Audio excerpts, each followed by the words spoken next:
What's up? Good morning. Welcome again to the Real Estate Heavyweights podcast.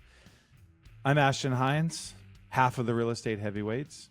I haven't done our intro in a while, so if you do not know this, I was a full-time home health physical therapist assistant for 10 years. About 4 years ago, a little over 4 years ago, I got my real estate license.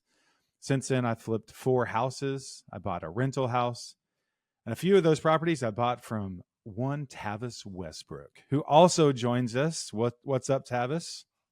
Good morning. Good morning.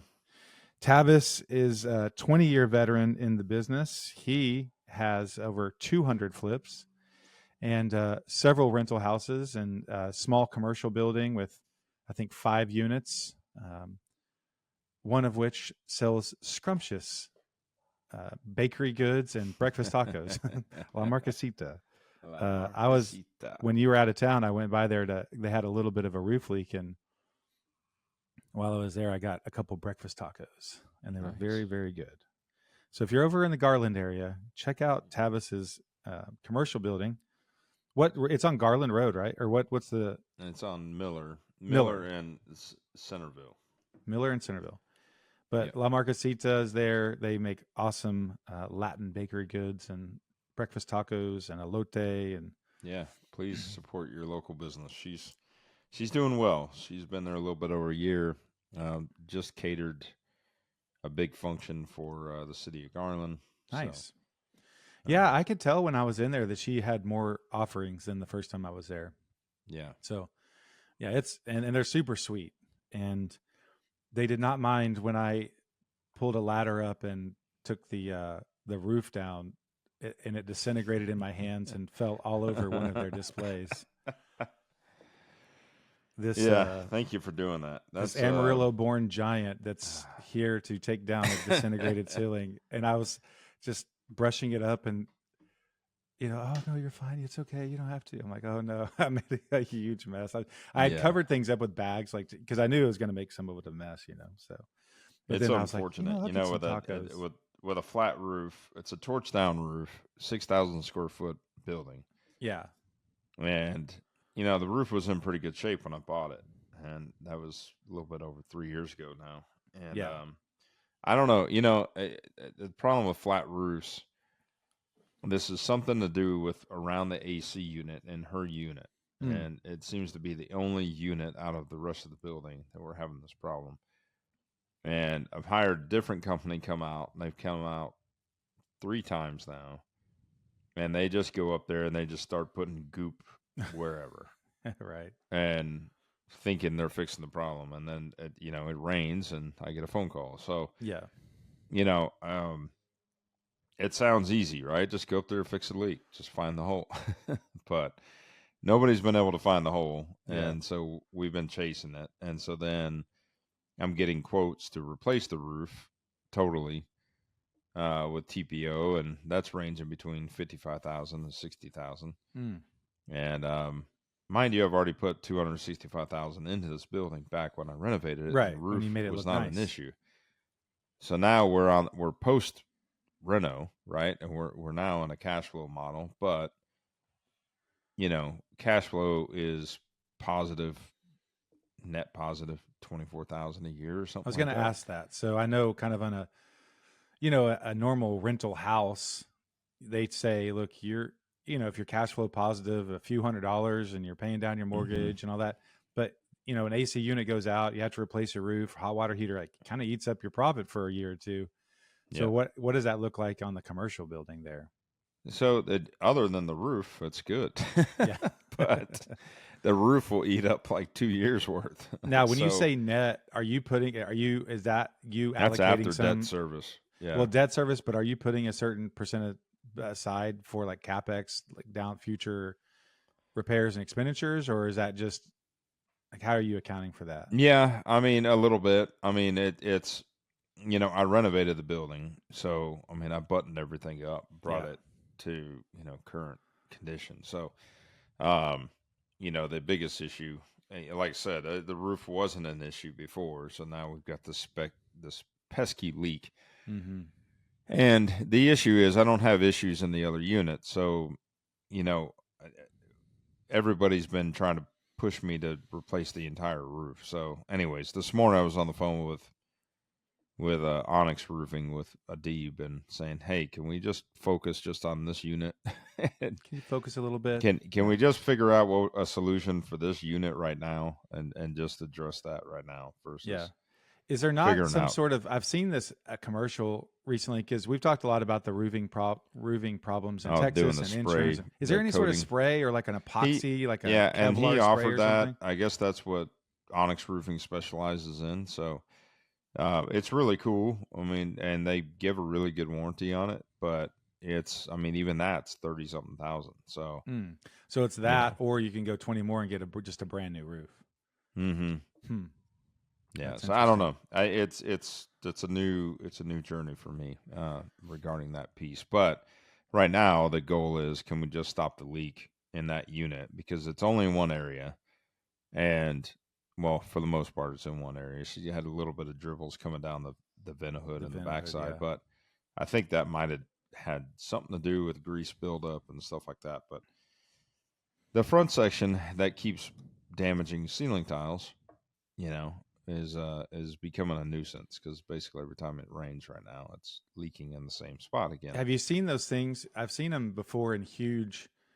Like, I'm thinking of it when Allie played volleyball and we go into these huge warehouses, and they would have these every once in a while. They would have these almost bag systems on the roof where they would divert water. You could tell that there was a leak, but it would somehow divert it along the roof line. It would catch it and sort of make it run down another side to a different location. Yeah, not a great solution, but I mean, I guess if it's that, or that those buildings are 10 times as big as yours, and so I'm sure the outlay there is even. It's like, okay, how can we get 2 or 3 more years down the road here? Let's screw some bags, a bag system into the roof, and see what we can do there. So, well, so news in your world with the you're doing flips. We've got Primrose is getting close. It's being painted. Countertops are in. Cabinets have basically been repaired. Are you on the books for flooring, I assume, at some point that's soon? scheduled for next Wednesday. We got, hopefully I can get the electricians over there starting Friday, and maybe through the weekend or Monday, Tuesday, knock out that, because the goal is to try to get most of the trades done before you get flooring in, right? Because otherwise, just nobody respects the floors.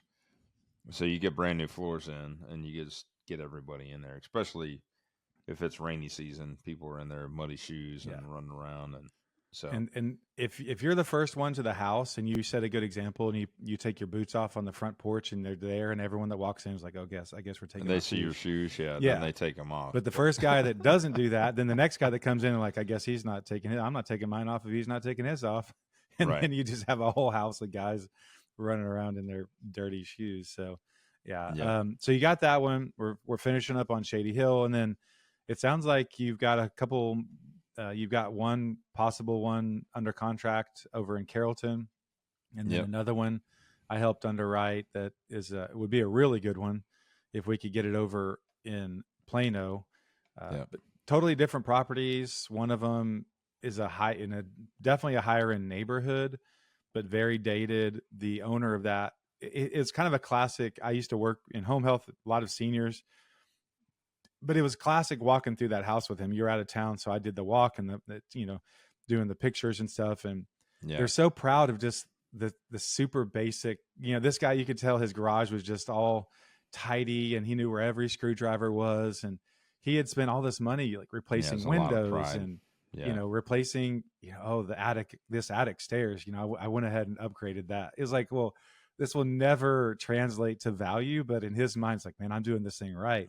But then all the cosmetics are super dated, and that's a tough one because in their mind, they have spent a lot of money updating their house. He spent a lot of time to break down the whole. He had the a whole list of everything he's put Yes. money in over the last 10 years, and I He was had like, kept oh man, meticulous details on how much he had spent, and of course, he had paid retail for windows, and like, man. So that's a tough one because you're trying to say like, look, this is good, and I'm really glad that you did all this. And something like, he redid the pool, he resurfaced the pool and new equipment. Okay, and new windows are definitely there's value there, but you still have to explain, like, I'm gonna have to touch every surface of this house, every flooring, every piece of paint, every cabinet, probably replacing some cabinet doors and definitely hardware and electrical trim, like, and that just adds up. And it's a pretty big house. I don't remember the square footage. It's probably almost 4,000 or it's like 34 and change. okay, yeah. So I mean, just everything adds up. Even if you're a cosmetic and you're at 35 or 40 a foot, if you're at 3,000 feet, I mean, now you're close to $140,000 reno, and you're not really doing a whole lot of heavy lifting. But beautiful neighborhood would be great. The other one over in Carrollton is a little bit different. If it was an isolated house, it would be one that we would say, like, I'm not really sure, but it's got these really long stairs leading up to the house. It's kind of a split level house. Feels almost like a townhome, like a tri-level townhome in a way. But that's what that neighborhood is made of. You can see multiple, zero lot line. You can see multiple of them from the front door. And so it's like, well, this is just what people expect in this neighborhood. It's not a weird house. Yeah. So I think you're close on that one, or you might be able to take that one down if you want to, or. Yeah, no, we've got a contract. I've got 2 little tweaks or whatever to make, but we're execute the contract this morning. So nice. We'll be in escrow today on that. But it's kind of a weird house. I mean, but what I looked at is I just kind of looked at what the buying power is in Carrollton and that pocket. So it being a little newer home, little newer of a neighborhood, if you will, different school district, George Bush and Old Denton pocket. And so my idea is keep it at 450 ARV. And so, with that demand, what's that going to pull in, you know, and it's cool. I mean, done right with the right schematics, the paint schematics and stuff. It's got the big tall ceilings and the vaulted ceilings, lots of natural light. A lot of natural light. It's definitely a younger person house. Like, I don't see a middle-aged couple getting in there that want to do and you can kind of lean into that trendy young feel to that. And for sure, that it's going to, just from the logistics of stairs leading to that. And you can get in from the garage. One thing we were talking about, interestingly, you could basically have a mother-in-law suite downstairs, because it's almost this isolated floor with everything you need if you wanted to put in a little kitchenette or really cool office. So that house is going to be neat. I would pay decent money to watch them try to get that safe out of there, because they have this, I'm talking 5 foot by 5 foot by 6 feet tall safe. It seems like a mini safe room, and I have no idea how they got it in there or how they're going to get it out, but that thing, that is going to be quite the deal. So we're finishing up. We should be closing on Gavin and Elizabeth's house here soon. We were able to get them a new roof, and we're going through all that with them. I've been up to Keller Williams a lot, going up there today, going through some classes, and just trying to really do all the basics of working on Sphere and working on all those types of things. Really trying to get the pipeline going for the next one. My open houses this last week were actually really productive, and just trying to follow up with people, trying to get some interest there. I talked to Megan and Dustin down in Austin, and they are seeing a pickup in their business for sure. Good. And volume. So I'm hoping that translates. How'd they end up doing on that flip that you walked with them? That's a great question. I think they've done okay on their last couple of flips because they're still looking. I think if they would have really taken a bath on something, they would have paused for a minute. But I know they're looking, and actually their success with on market, getting stuff on market, is what's given me hope to find you some stuff on market, because their last several deals have been that. Now his technique is, I think he hits people up early and just is real conversational, friendly with the agent, and say, hey, I'm sure this is too low for you right now, but it's an option. I like this neighborhood. I've done a lot in this area. I'm interested, but I would definitely be at a lower price. So if you get to a point where that's something they're talking about, please think of me. And that's actually paid off for him. Nice. So maybe it's something that, I can try. Like we've talked about circle prospecting So I could look at Primrose, try to find some newer listings, reach out to those agents, and basically have the same conversation. I think that technique works really good. Like if you circle prospect, you hone into a specific area and kind of farm that area, and just kind of pound them away, and then people will pick up on that. And then if you can find the right agent too, that farms that pocket too. So yeah. For those of you that don't know what circle prospecting means, if for some reason we've never talked about that, but basically you have a subject property, you can put a radius around it on our MLS or any software you have. You pick that's the center, you put a radius around it, draw a circle around it and say, hey, I'm going to go find stuff within a half mile, 1 mile, 2 miles of this property. And you kind of can refer to it as like, hey, we're doing one real close by, or we just sold one, or we're flipping one, or whatever. It gives you some proximity to the people that you're talking to, kind of a reference point. So that's called circle prospecting. All right. Why don't we get into a little bit of a market update? I shall share my screen. I really think that we are close next week. For those of our loyal listeners, next week we may try our first live, Facebook Live, YouTube Live. I've been doing the research. I figured it out. We need to practice one time, but I think I actually have gotten to where I could interject some of our sound effects and the things that I do on my editing for the podcast. And so perfect. I'm hopeful. I am hopeful. You can do it. There we go. Share screen. Oh, there we go. I have to do that. Double shared. Yeah, it does. Like if Riverside's weird, it goes into this infinity look. If you click, it depends on where your camera is and all this stuff. You have to. But here we are. So we look at our MLS every week, and we look at Denton County, Collin County, Dallas County. We look at a 10-year look back. Let me put that over there. And we try to see where we are historically. And so right now, average days on market is on an upward trend. Our overall MLS is 70 days. Denton County, 65. Collin County, 66. And that is definitely headed up. We looked last week, and as an entire MLS, it's actually the highest that we've been since January of 2015. And we have now surpassed that because it says we're at 70, and in January of 2015 it was 69. That was the high point. So we can officially have the headline, we are at a 10-year high on days on market in the DFW area. So that's something to watch out for. Like you were saying over there in that Carrollton pocket, one of the when we've been underwriting properties, that's one of the big things. Like, okay, what's the turnover, how long am I going to have to, because you're paying for money, and it's one of those things that you have to take into account. You can't necessarily go the average because you're 2 months holding a property with staging and financing and all that. Like, you've got to find a pocket that's moving, or you have to discount the price enough to be attractive to get people to walk the property. We have shows per pending, which is kind of what we're talking about. You have to get people in the door. That's a good statistic. Yeah. So average shows per pending, 15, pretty much across the board. Okay. Collin County's 18. Okay.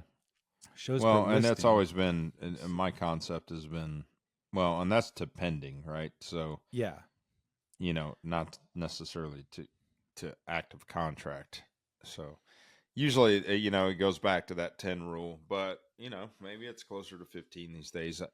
The last couple ones, I don't even think I got to 10 showings, but they just kind of got scattered out. We went from the concept before the last couple of years of 10 showings on like the first, second day, right? The first weekend. Yeah. Or more. And then the last couple flips that I had fourth quarter last year, had some demand, but they got dragged out a little bit. Or, like in Carrollton, there's only 2 or 3 showings on a weekend, but it resulted in a contract. So yeah, we've been kind of in this weird market you've talked about a few times where the volume is not there, but the people all of a sudden just out of the blue, a very serious buyer will just show up and be like, "Yep, this is mine. I want it." And Now, I don't know what would make these stats make sense, but if a couple of anomalies back in January 2022, Collin County outpaced everybody at 43 shows per pending. And then if you look back here, look at this, April of 2018, the average on the MLS was 14, which is what we are now. But Dallas shows that they were at 108. That has to be a glitch. There's no way that's right. Well, if you remember in Collin County, the problem was we didn't have any inventory. So in 22, there was no inventory. So you might have had 40 showings on that property. Super but hot. That resulted in over asking prices because you would have, remember, you'd pull up to a house and there'd be like 20 people there to look at it already. So that may be statistically right. It just, that was in a very short amount of time versus maybe, 15 showings maybe spread out over a couple of weeks versus in that case, you had 40 showings in a weekend in Collin County because inventory was so low. Yeah. Days on market back then, it looks like it was around 41 in the 18. Yeah. And then percentage of original price, which is another thing we look at back in 18, it was actually below 100. It was 98. But over here in 22, when it was super hot, look, every county in April of 22 was 100%. Over 100% of asking. On average, things were going over asking. Yep. It's insane. Now we are at 95. Which is low historically. Yeah. And 95 is not, that's not terrible. Not terrible, but if you see this dip here, December of 22, is this when did we really start seeing the increase in interest rates? Was that that was in well, it was in 23, I think. That was the latter part of 22. Well, that's it right there. Where people started having a hard time pricing. Yeah. And so people had to start severely discounting and it really dipped, but we're almost to that. So the entire MLS was 95. I think it was like June of 22, wasn't it? Like, cause you had crazy low stuff going on in the beginning part of 22. Well, right here, look at this dip. So over asking April of 22 and then just this precipitous fall down to December of 22, within 6 months, it went from over asking to 95. Everyone was having a hard time pricing through. Yep. So those are the statistics that we look at all the time, and then we take into account when we're pricing houses for listing or when we're looking at, I've been helping buyers out lately, and so a lot of the times, from a buyer's perspective, it's actually kind of nice right now because you do have some leverage. We're still months on month supply is not to 6, which is they say is a balanced market. We're at 4, so on some people would consider it to be a seller's market, but how things are working, I would say it's at least balanced, and sometimes it's a buyer's, just depending on how long your house has been on the market. I mean, if it's been on 60, 70 days, you have zero activity, you come in and, I'm sure you can't just hammer them on everything, but you can get a lot of stuff paid for, like we're getting a roof, it was a good, solid, fair contract, I think. Yep. So anyway, all right, let's talk about a little bit of news.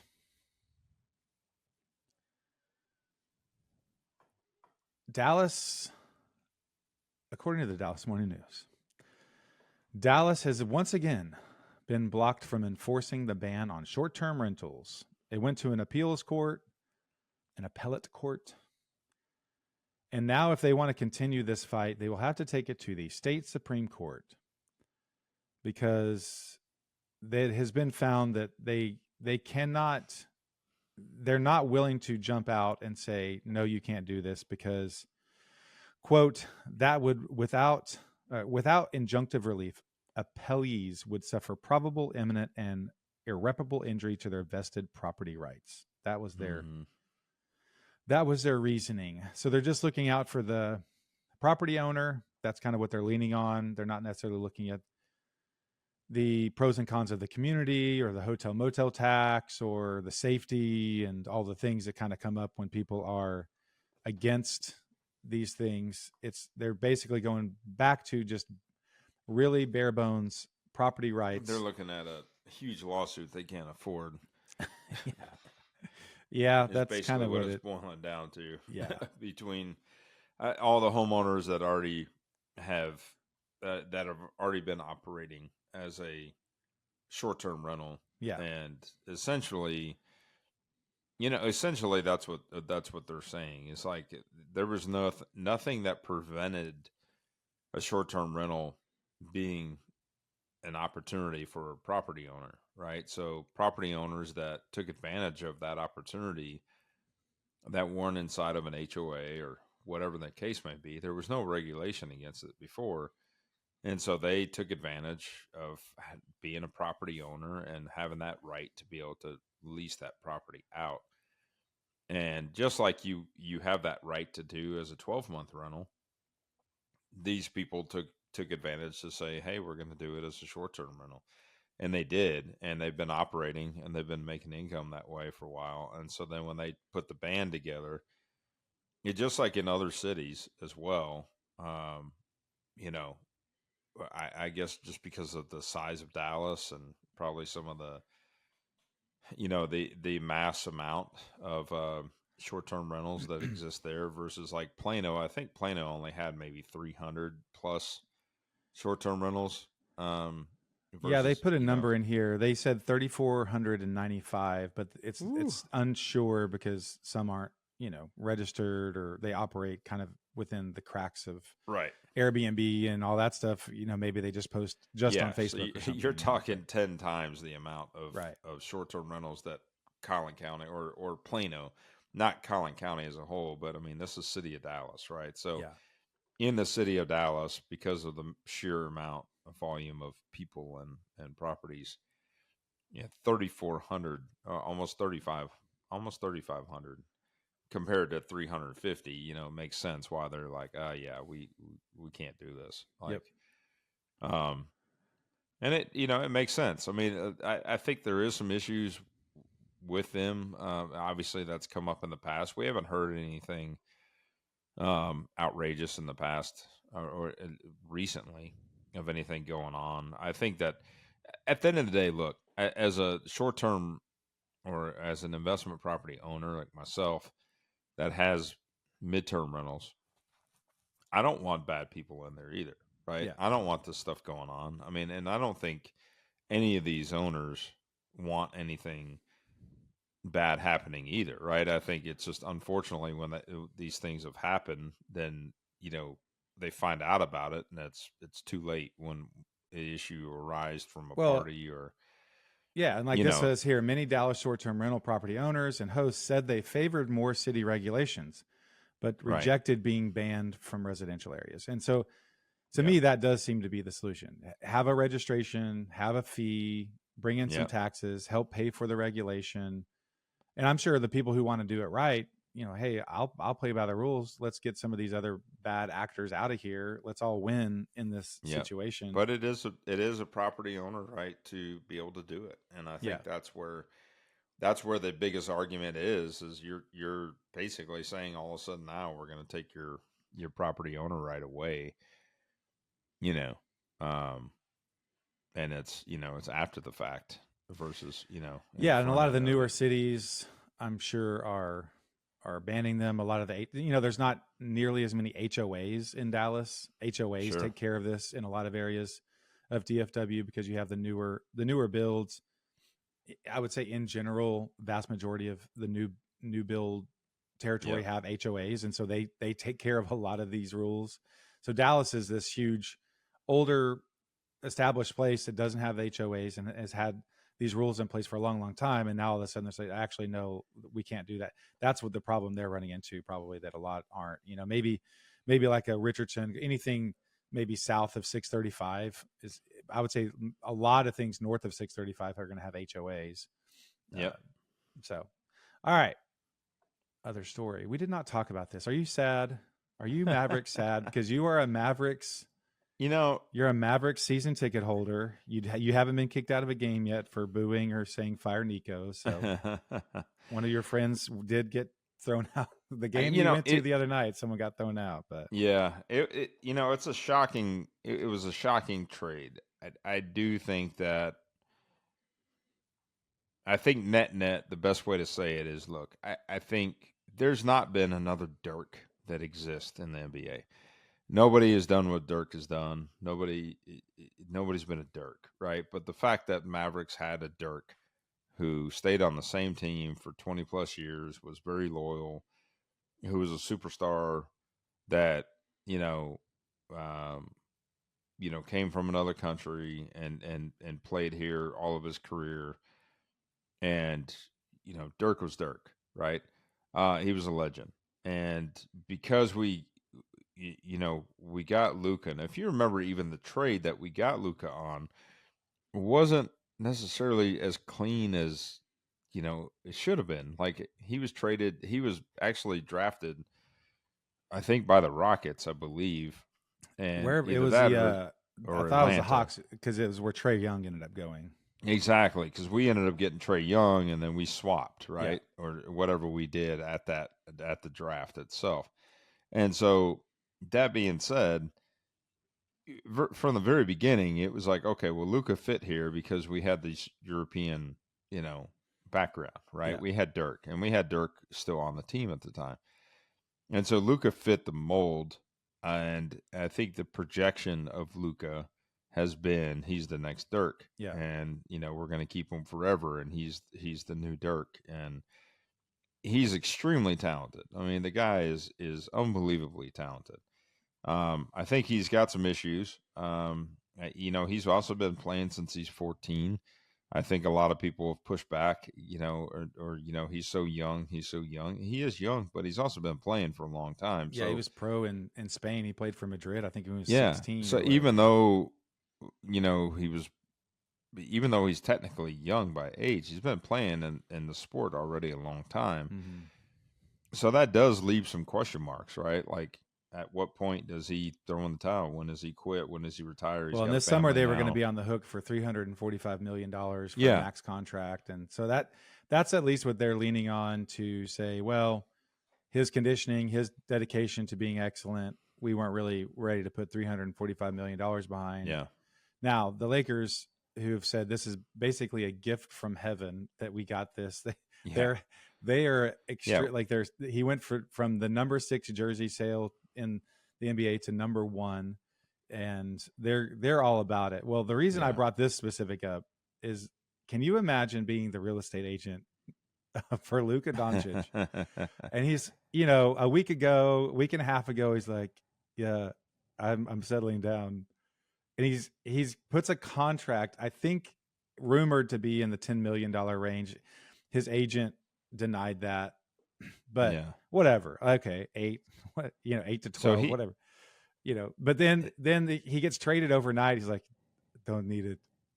And your agent's like, well, that was going to be a pretty nice payday. And here it just flies out the window, So the home that he did own was a famous architect that built the North Park Mall. North Park Mall, and originally built the house that he did own. I don't know if he still owns it or what, but my friend John Huffman, Integrity Custom Builders, actually had rebuilt that house. And it did a retrovation on it, if you will.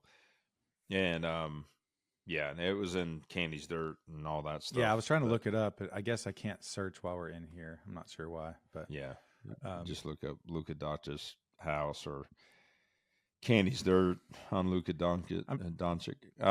Nevertheless, the going back to that, the concept of the trade, why we got so little for Luka is the big bizarre question mark to me. And the fact if it was a publicly traded company that was a fiduciary, you would have writing from your shareholders, because you could not in any way justify that you got the most out of it. I don't understand. I didn't understand that. I thought there was more to it. I thought there was another trade that was supposed to happen.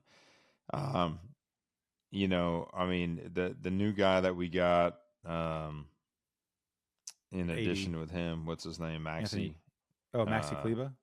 No, we traded Maxi Cleaver. Oh yeah, but I don't know I know Anthony Davis. I don't remember yeah, and Anthony Davis did Christie great or his debut game, but now he's hurt, and now he's going to be out for several games. So, I mean, maybe season ending surgery is what they're and talking he's about this morning. you know, the issue with Anthony Davis has been around for a while, and he is accident prone, and you know, yeah, we do need defense, and we do need a big, but I don't know. Max Christie, that's who Max Christie, yeah, he's been doing pretty good. Yeah, but I mean, well, you were there the other day. we were at the game the other night. We went to OT. You know, our friend Aaron went with us. That was good because was it Aaron? I don't know. They were talking about how empty it was. Been to a game before.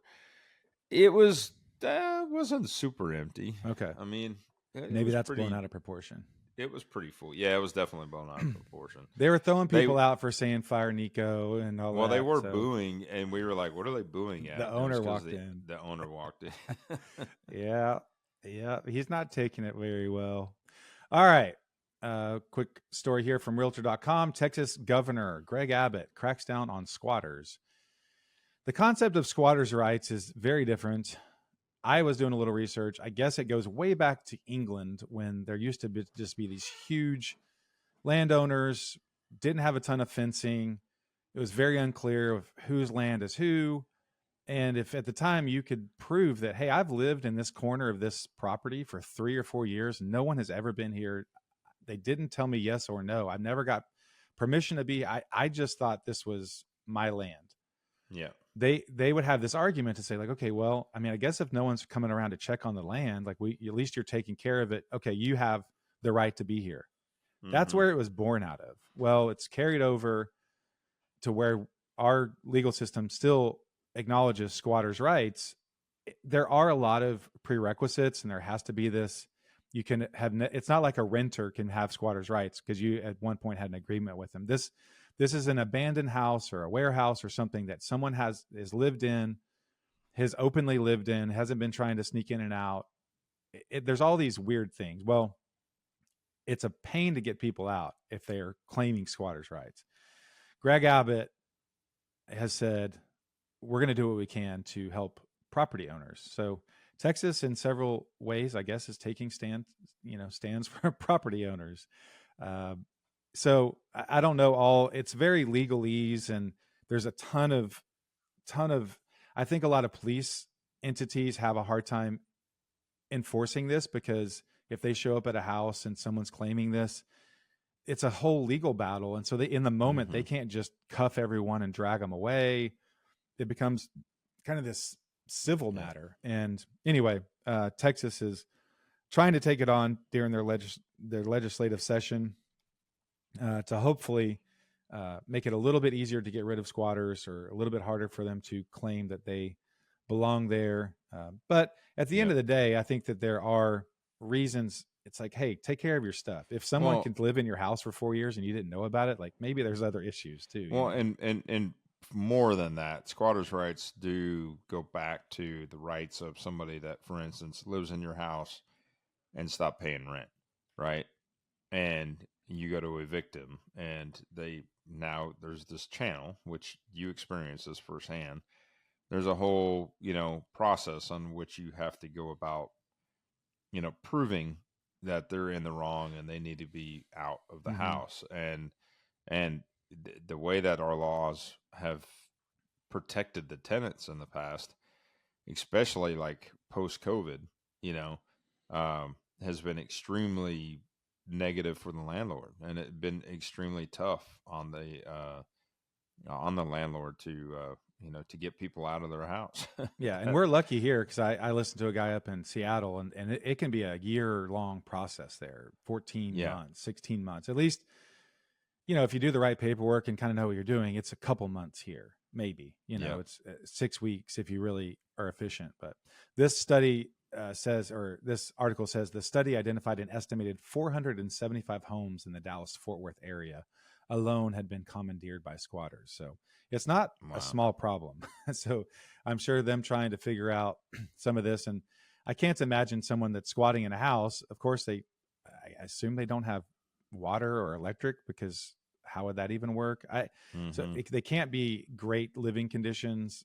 I'm sure there's a lot of squalor and tomfoolery that happens in those places. So thank you, Greg, for trying to figure that out.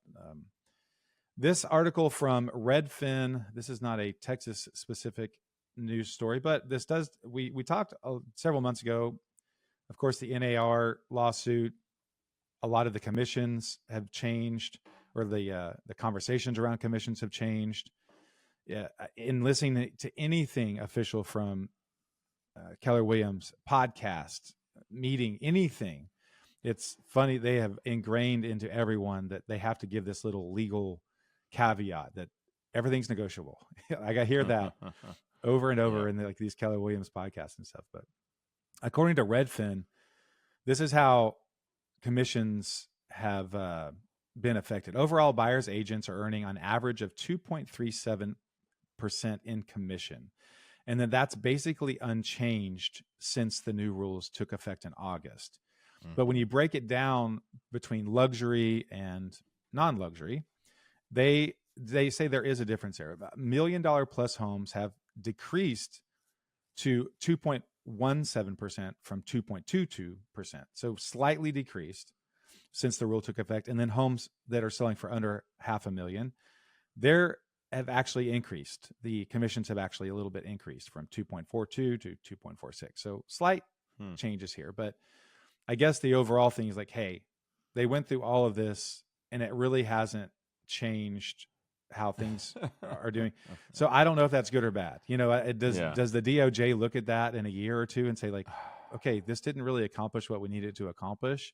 Or does it say, well, the market's telling us they're willing to pay these commissions because at the end of the day, I mean, we go back and, you know, we talk about ultimately where this thing came from is some really smart attorneys that saw a payday. I mean, essentially that's what we deal with, right? They saw a loophole, they went after it, they won, they got paid. The people that benefited out of this entire thing the most have been the attorneys, right? With their private helicopters and their Matt Aycock and his private helicopter. Thanks a lot, Matt. Matt. He's been this one. He's been on the podcast. If you have not listened to the Matt Aycock, he is not one of these attorneys that is going around in helicopters. Although he I would say he is one of those that definitely could. You know, he's smart enough to get some of these done. So yeah. All right, let's get over to our last section where we look at a few homes. We've actually looked at this one. Let me get to here it is.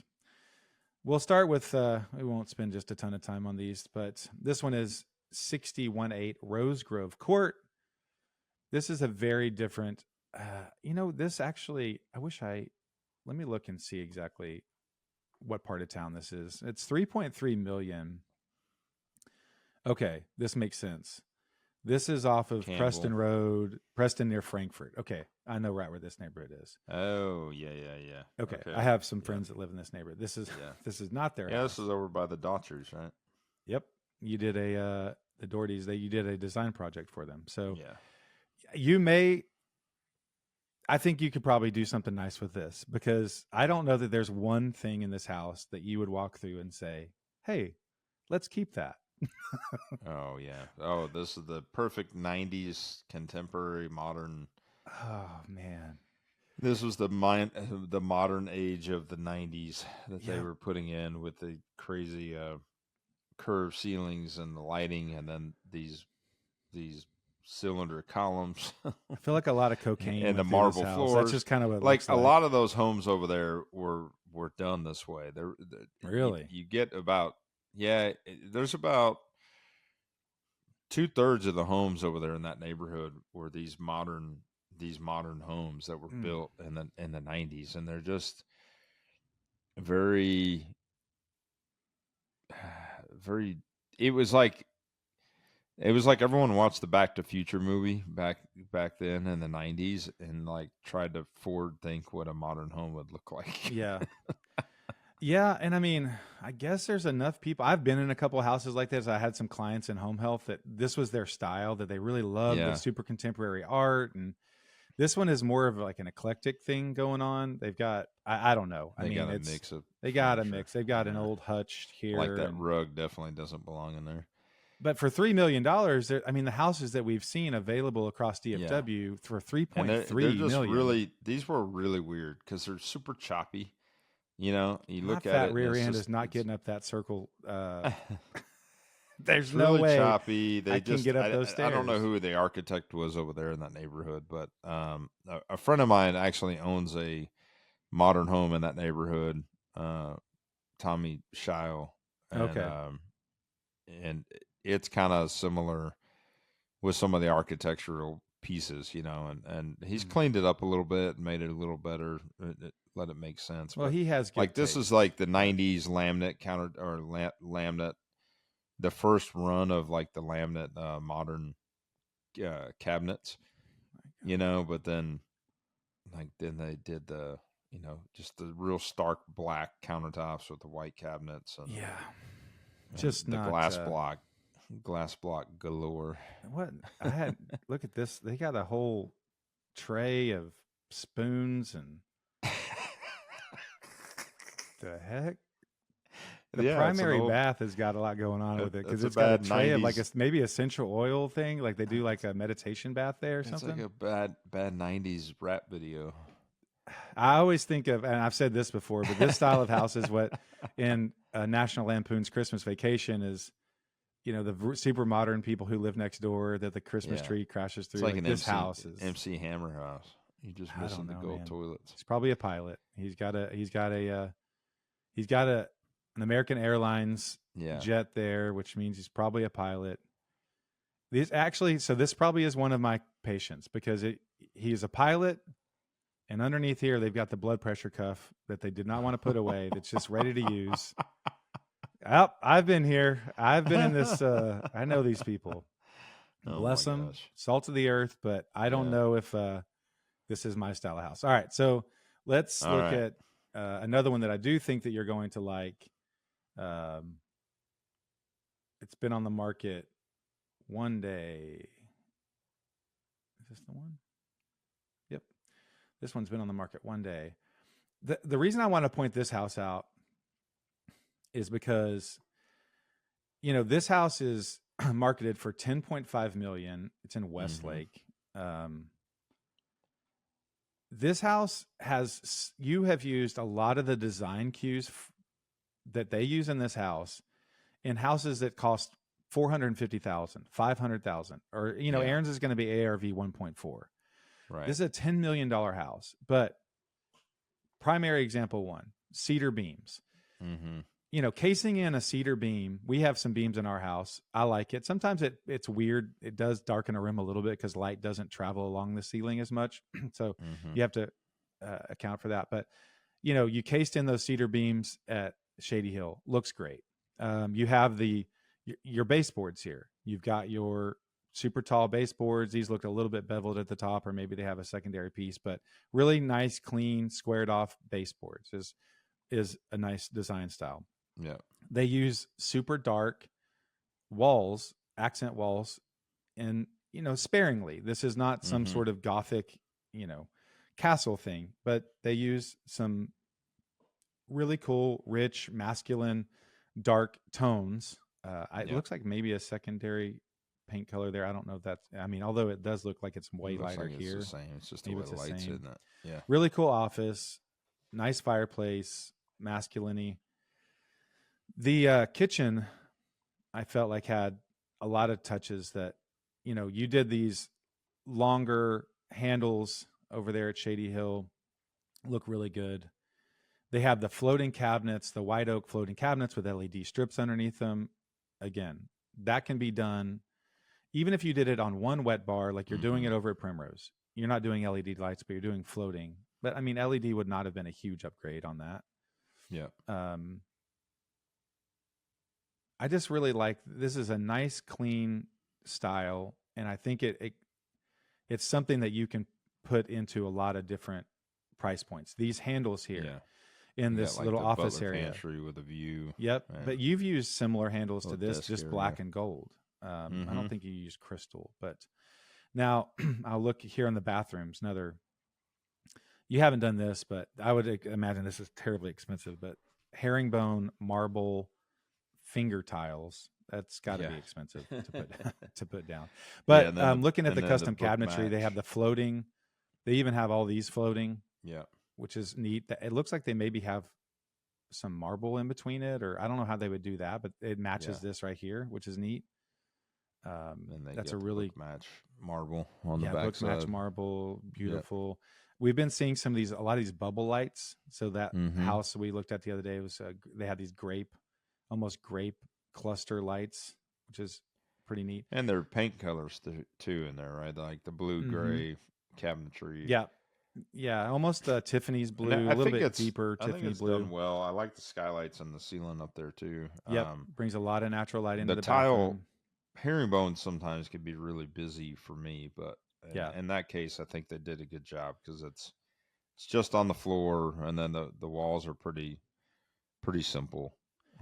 Here we have, it looks like a Jack and Jill guest bathroom. You did these top drawer pulls as well, which is kind of a hidden. Actually, I like yours better. These are contrasting, and you have yours put in to sort of hide, to be functional and be super clean and hide. I think actually yours was better than this because these are contrasting. Yeah, if they would have went black, then it would have been more incognito. Yeah. The really well done sort of cozy family room, open bar. I do like that accent wall, like that. Just the simplistic piece on that. It's not a lot, but it's just got those 1x2 trim and those 1x2s in the middle, and just the 1x4s. That's not a bad look. This is a kind of a modern rail staircase too, but it has the more traditional column in the middle. This is a nice blend between modern and I don't know. I guess you would call this maybe transitional or something like that. But yeah, I really like this house. This is livable. I mean, it's $10 million, but it's not a $10 million house that is so extravagant and custom that you're like, what were they thinking? How many acres? How would I live on? I'll have to check that out. It's 3 acres. Okay. Yeah. Almost 4. Yeah. So anyway. Yeah. I can't imagine personally spending $10 million on a everyday residence. House, like a house that's your primary residence. I don't know. I guess it just matters on what else, if it's a 10 million and you've got 400 and it's like, well, might as well. Yeah. But it's a lot. It would be a lot. But yeah, I was really happy to see a lot of these sort of design styles that you've been able to bring into a much, much more reasonably priced house. And they kind of took it to another level with, some custom pieces. And well, it's also it looks like almost 11,000 square feet, almost 10,500 square feet. Yeah. Muy grande. So anyway, I can't imagine. Like, there's no way like we live in like 3,000 plus square feet, and I may go upstairs once a week. Yeah. Like, there's 1,100 square feet of my house that I never touch, Yeah. Yeah. And I'll tell you, as people get older, that even gets worse. You get smaller and smaller in the areas that you want to go to. And you end up just sort of eating in your kitchen and hanging out. I'll have to find, I'm going to do a little video, or we need to do a video, but there's a guy that I follow on Instagram. He has this insane house, but we've been making fun of the butler kitchen. And I want to see a designer that they're going to do a butler kitchen. Go ahead and just call it what it is out in the main kitchen and make it like a hotel bar, and just make it like a really cool lounge hotel bar area. Talking about that, going, what's the point of having a whole nother kitchen? Why have 2 kitchens? You have a show kitchen. So why not just make it a really cool hangout place? Go all out with your onyx backlit bar. All that's where people are going to hang out. Yeah. Why have 2 cooktops and 3 sinks and all that stuff? Yeah. Then do the butler kitchen behind the wall that's all functional and all that stuff. So that would be my design. If I was going to go all out in some sort of super fancy house, I would nix the show kitchen. I would make it an awesome hotel lounge bar, and then do the butler kitchen behind it. So I put agree. that down. Yeah. All right. Well, that will do it for our show today. If you have not done it yet, please find us on Instagram, Facebook, like, subscribe, find us on YouTube. We actually have people watching our stuff on YouTube whenever I put it up over there. So thank you for that. We are going to do everything we can to go live next week. We will message that out on our socials so you know about it. And we're going to try to get a time that would work for everybody. If you're a loyal listener and you have a time that you would say, hey, if you're live, I'll log into YouTube, or I'll log into Facebook to kind of see what you're doing. The nice thing about that is we can get some feedback as we're talking, and people can make comments, and we can discuss certain things that people want to bring up. I think it'd be a lot of fun. So if you have an opinion and you've been with us a long time, please reach out and say, hey, this would be cool, or try it this way, or we are open to suggestions. But this is episode 91. We did not celebrate episode 90 last time, and that is an accomplishment. We're closing in on 100. We'll have to make a big deal out of it, and maybe we can find a cool guest for 100. I don't know. It's hard to kind of line that up, but that would be neat to do. But until next time, from me and your friend Tavis Westbrook, please have a great day. See you guys.